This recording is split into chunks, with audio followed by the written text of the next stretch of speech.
হরে কৃষ্ণ। রাধে রাধে বন্ধুরা, জয় ভগবান নৃসিংহদেবের জয়। হরে কৃষ্ণ। নমস্কার প্রিয় দর্শক শ্রোতা বন্ধুরা, 2026 সালে শ্রী শ্রী নৃসিংহ চতুর্দশী উৎসব বা পবিত্র ব্রত কবে পালন করবেন, কিভাবে এই ব্রত সঠিক নিয়মে করবেন, উপবাস কতক্ষণ পালন করবেন এবং কোন কোন বিধিনিষেধ মানা খুবই জরুরি, এসব বিষয়ে আজকের এই ভিডিওতে বিস্তারিত আলোচনা করা হয়েছে। আশা করি আপনারা সকলে ভগবান শ্রী বিষ্ণুর অবতার শ্রী নৃসিংহদেবের আবির্ভাব তিথিতে ভক্তিভরে এই ব্রত পালন করবেন। বন্ধুরা, শাস্ত্রে বলা হয়েছে, যে ব্যক্তি এই পবিত্র ব্রত সম্পর্কে জেনেও পালন করে না, সে দীর্ঘকাল দুঃখ ভোগ করে। স্বয়ং নৃসিংহদেব তার পরম ভক্ত প্রহ্লাদ মহারাজকে এই ব্রতের মাহাত্ম্য বর্ণনা করেছিলেন। তিনি বলেছিলেন, বর্ষে বর্ষে এই ব্রত পালন করা উচিত, যা ভগবানের সন্তুষ্টির অন্যতম কারণ। এই ব্রত অত্যন্ত গোপনীয় ও শ্রেষ্ঠ, যা জীবনের সকল ভয় ও দুঃখ দূর করতে সহায়ক। বন্ধুরা, এই চতুর্দশী কবে পালন করা হবে? ইংরেজি 30শে এপ্রিল 2026, বাংলা 16ই বৈশাখ 1433 বঙ্গাব্দ, বৃহস্পতিবার গোধূলি বেলা পর্যন্ত উপবাস উদযাপিত করা হবে। তাহলে আসুন বন্ধুরা, এখন আমরা জানব হিন্দু শাস্ত্রে কি বলেছে এই চতুর্দশী সম্পর্কে। বন্ধুরা, হিন্দু শাস্ত্র অনুযায়ী অসুর হিরণ্যকশিপুর অত্যাচার থেকে পৃথিবী ও ভক্তদেরকে রক্ষা করার জন্য ভগবান নৃসিংহদেব আবির্ভূত হন। ভক্ত প্রহ্লাদ মহারাজকে রক্ষা করতে তিনি অর্ধ মানব অর্ধ সিংহরূপে প্রকাশিত হয়ে হিরণ্যকশিপুকে বধ করেন। সেই দিবসেই পালিত হয় নৃসিংহ চতুর্দশী।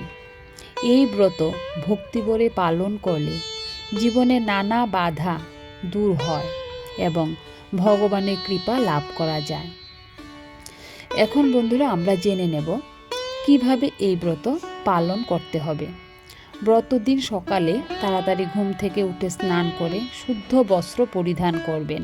তারপর ভগবান নৃসিংহদেবের সামনে বসে ব্রতের সংকল্প গ্রহণ করবেন। সংকল্প মন্ত্রটি হল, শ্রী নৃসিংহ মহাভীম দয়াম কুরু মম পরে অদ্যহং দে বিদ্যাস্বামী ব্রতং নির্বিঘ্নং কুরু। এই মন্ত্র উচ্চারণ করে পূজা শুরু করবেন এবং মঙ্গল আরতিতে অংশগ্রহণ করবেন। বন্ধুরা, এই ব্রতে সাধারণত গোধূলি পর্যন্ত উপবাস থাকতে হয়। যারা পারবেন তারা নির্জলা উপবাস পালন করবেন। তবে শারীরিক অসুবিধে থাকলে ফল বা জল গ্রহণ করেও এই উপবাস পালন করা যেতে পারে।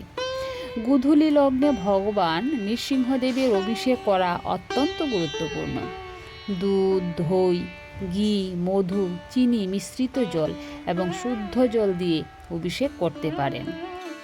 মূর্তি না থাকলেও চিত্রপটে অভিষেক করা যায়। অভিষেক শেষে ভগবানকে ভোগ নিবেদন করবেন। ফল মূল, নিরামিষ সবজি ইত্যাদি দিয়ে ভোগ দিতে পারেন। এই দিনে একটি বিশেষ ভোগ অবশ্যই নিবেদন করতে হয়, যার নাম পনকম। এটি এক ধরনের শীতল পানীয়, যা তেঁতুল, গুড়, আদা, গোলমরিচ, লেবুর রস ইত্যাদি দিয়ে তৈরি করা হয়। ভগবান নৃসিংহদেবের এই ভোগ অত্যন্ত প্রিয়। ভোগে অবশ্যই তুলসী পাতা অর্পণ করবেন। ব্রতের দিনে সম্ভব হলে ভগবানের 108টি নাম জপ করবেন এবং 108টি তুলসী পাতা চন্দনে মাখিয়ে অর্পণ করবেন। এতে ভগবানের বিশেষ কৃপা লাভ হয়। এছাড়াও শ্রীমদ্ ভগবতে 7ম স্কন্ধে বর্ণিত নৃসিংহদেবের আবির্ভাব লীলা পাঠ করা অত্যন্ত শুভ। ব্রতের দিনে কিছু নিয়ম অবশ্যই মানতে হবে। অন্ন, রুটি, লুচি, পরোটা ইত্যাদি গ্রহণ করা যাবে না। আমিষ আহার ও নেশা জাতীয় সব কিছু বর্জন করতে হবে।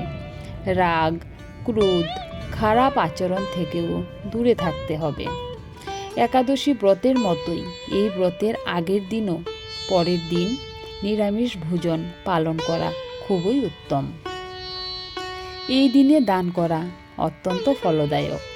দরিদ্রদের মধ্যে তিল, বস্ত্র, ফল, মিষ্টি বা সামর্থ্য অনুযায়ী দান করলে ভগবানের কৃপা লাভ হয়। পরের দিন সকাল 10টার মধ্যে ভগবানকে ভোগ নিবেদন করে ব্রত সমাপন করবেন। পারণ মন্ত্র: ইদং নৃসিংহ চতুর্দশী ব্রত ফলং শ্রীকৃষ্ণায় অর্পণ মস্ত। এই মন্ত্র পাঠ করে ভোগ নিবেদন করবেন এবং পরে প্রসাদ গ্রহণ করবেন। মনে রাখবেন বন্ধুরা, ভগবান নৃসিংহদেব অত্যন্ত দয়ালু। ভক্তিভরে এই ব্রত পালন করলে তিনি ভক্তের সকল মনোবাসনা পূর্ণ করেন এবং সকল বিপদ থেকে রক্ষা করেন, যেমন তিনি রক্ষা করেছিলেন ভক্ত প্রহ্লাদ মহারাজকে। জয় নৃসিংহ চতুর্দশী ব্রতের জয়। জয় ভগবান নৃসিংহদেবের জয়। জয় ভক্ত প্রহ্লাদ মহারাজের জয়। হরে কৃষ্ণ হরে কৃষ্ণ কৃষ্ণ কৃষ্ণ হরে হরে, হরে রাম রাম রাম হরে হরে। তাহলে বন্ধুরা, আপনারা অবশ্যই মনে রাখবেন যে ব্রত পালনের নিয়মটা: সকালে তাড়াতাড়ি উঠে স্নান সেরে শুদ্ধ বস্ত্র পরিধান করে ব্রত সংকল্প গ্রহণ করবেন। তারপর সংকল্প মন্ত্রটি কি? সংকল্প মন্ত্রটি হল শ্রী নৃসিংহ মহাভীম দয়াম কুরু মম পরে অদুহং তে বিদ্যাস্বামী ব্রতং নির্বিঘ্নং তৎনয়। উপবাসের বিধি: এই ব্রতে সাধারণত গোধূলি পর্যন্ত উপবাস থাকতে হবে। সম্ভব হলে নির্জলা উপবাস, সম্ভব না হলে ফল ও জল খেয়েও করতে পারবেন। গোধূলি লগ্নে ভগবান নৃসিংহদেবের অভিষেক করাবেন। কি দিয়ে অভিষেক করাবেন?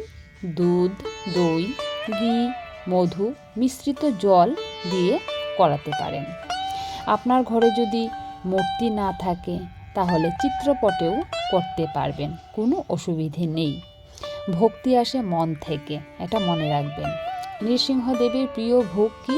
নৃসিংহদেবের প্রিয় ভোগ হলো পনকম, যেটা একটা তরল জাতীয় পানীয়। তেঁতুল, গুড়, আদা, গোলমরিচ, লেবু দিয়ে তৈরি হয় একটা শীতল পানীয়।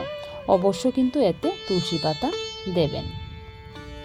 108 বার জপ করবেন, 108টি তুলসী পাতা অর্পণ করবেন, হরিনাম সংকীর্তন করবেন, শ্রীমদ্ ভগবত পাঠ করবেন।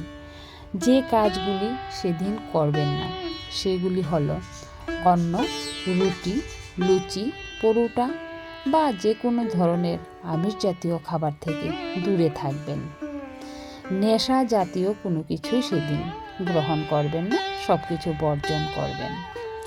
রাগ, ক্রোধ, কুআচরণ থেকে দূরে থাকবেন। সবার সাথে ভালোভাবে কথা বলবেন।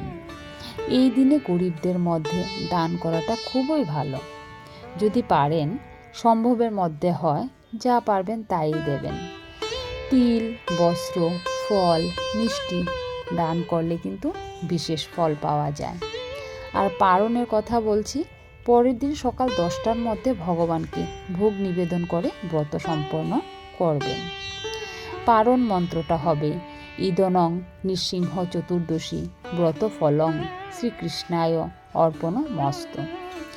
ভক্তিভরে এই ব্রত পালন করলে ভগবান নৃসিংহদেব ভক্তকে সকল বিপদ থেকে অবশ্যই রক্ষা করবেন, যেমন তিনি রক্ষা করেছিলেন আমাদের ভক্ত প্রহ্লাদ মহারাজকে।